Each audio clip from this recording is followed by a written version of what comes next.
Waalaikumsalam warahmatullahi wabarakatuh. Alhamdulillahirabbil alamin.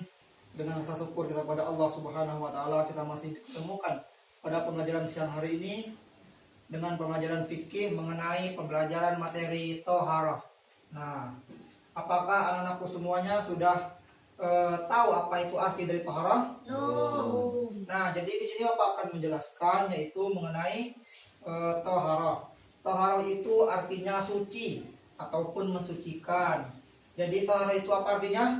Suci atau mensucikan. Nah, pintar ya. Jadi suci ini secara istilah thaharah itu suci dari hadas dan najis. Nah, suci dari hadas itu seperti setelah kita berwudu.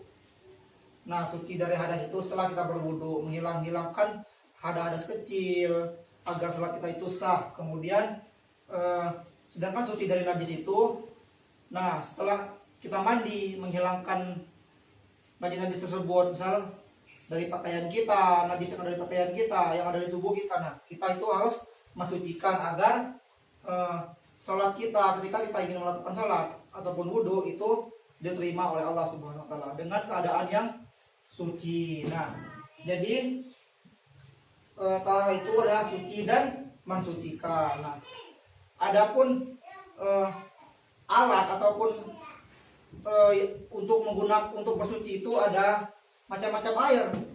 Jadi alat untuk kita bersuci itu adalah dengan air. Nah, macam-macam air itu ada terbagi menjadi tujuh bagian, yaitu ada air hujan, air sumur, air sungai, air laut, air telaga, air salju dan air embun. Nah, seperti keadaan kita di Bangka Belitung ini, nah kita ada yaitu air hujan, air sumur, air sungai, air laut dan telaga dan embun. Nah, sedangkan air salju itu karena di kita ini tidak mempunyai salju, jadi kita tidak usah menggunakan air salju.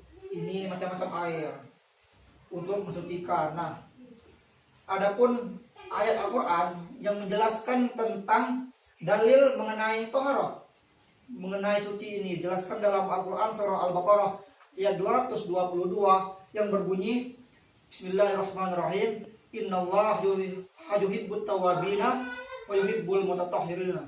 Sesungguhnya Allah menyukai orang-orang yang bertaubat dan menyukai orang-orang yang bersuci. Nah, jika kita sebagai umat Islam ingin dicintai oleh Allah Subhanahu wa taala, ada baiknya kita bertaubat kepada Allah dan mensucikan dari najis maupun hadas di tubuh kita, agar kita ketika kita ingin melakukan salat, melakukan aktivitas yang beramal, maka Allah akan menerima pahala ataupun ganjaran pahala yang luar biasa dari Allah Subhanahu wa taala dengan keadaan tubuh kita yang suci tersebut. Nah, jadi syarat ingin salat itu adalah harus keadaan bersuci dengan juga berwudu. Nah, itu ya.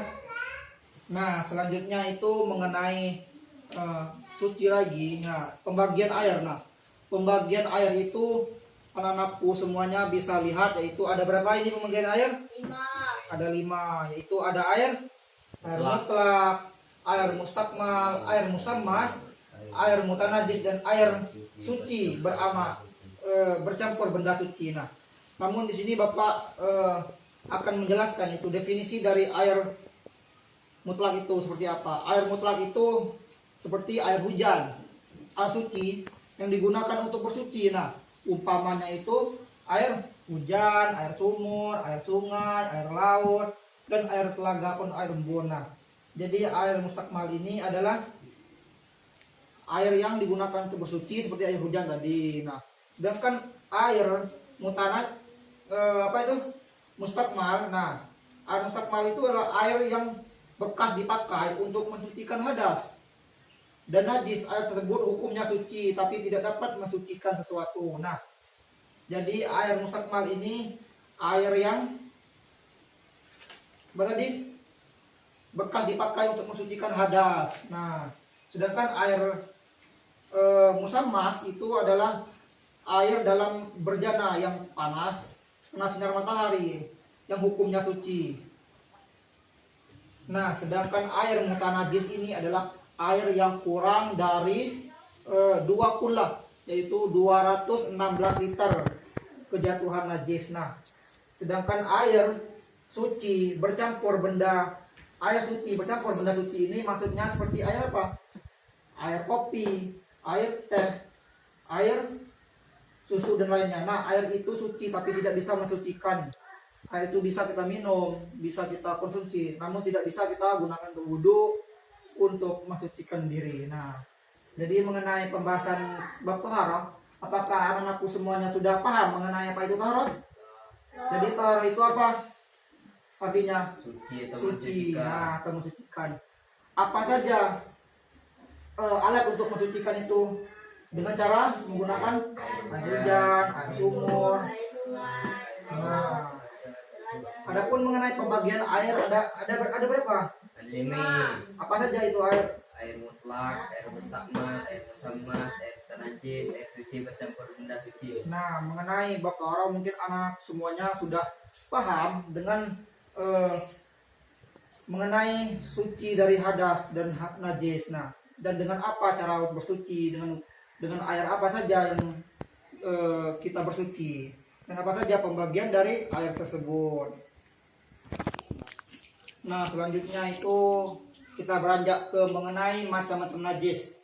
Nah, macam-macam najis itu terbagi menjadi 3, yaitu ada najis mughaffafah, najis mughalladzah, najis mutawassithah. Nah, najis mutawassithah ini terbagi menjadi 2 lagi. Itu ada najis aniyah dan najis hukumiyah. Nah, di sini Bapak akan memaparkan yaitu apa itu najis mughaffafah. Najis mughaffafah itu adalah misal air seni bagi laki-laki ataupun yang belum menyusui kepada ibunya. Nah, air seni bagi laki-laki. Sedangkan najis mughalladzah ini adalah misalnya najis dari jilatan anjing ataupun babi dan benda-benda yang haram pada macam agama Islam ini. Nah, sedangkan najis mutawassithah itu yaitu adalah najis misalnya seperti apa? Seperti darah, nanah dan lain sebagainya, air seni orang dewasa. Nah, itu najis mutawassithah seperti air kencing, nanah dan darah. Nah, dan najis mutawassithah ini terbagi menjadi 2 tadi, najis aniyah dan najis hukumiyah. Jadi jadi macam-macam najis itu ada berapa? 3. Nah, itu ada najis mughaffafah, najis mughalladzah dan najis mutawassithah. Nah, mungkin mengenai pembelajaran kita pada hari ini mengenai pembelajaran bab taharah mungkin sampai di sini saja. Dan jika Bapak mempunyai kata-kata yang salah, mohon maaf, kepada Allah mohon ampun. Kepada anak-anakku semuanya, mohon dipelajari di rumah lagi, diulang-ulang agar kalian tidak lupa dengan apa yang Bapak sampaikan pada hari ini. Mungkin itu saja dari Bapak. Wabillahi taufiq wal hidayah. Assalamualaikum warahmatullahi wabarakatuh. Waalaikumsalam warahmatullahi wabarakatuh.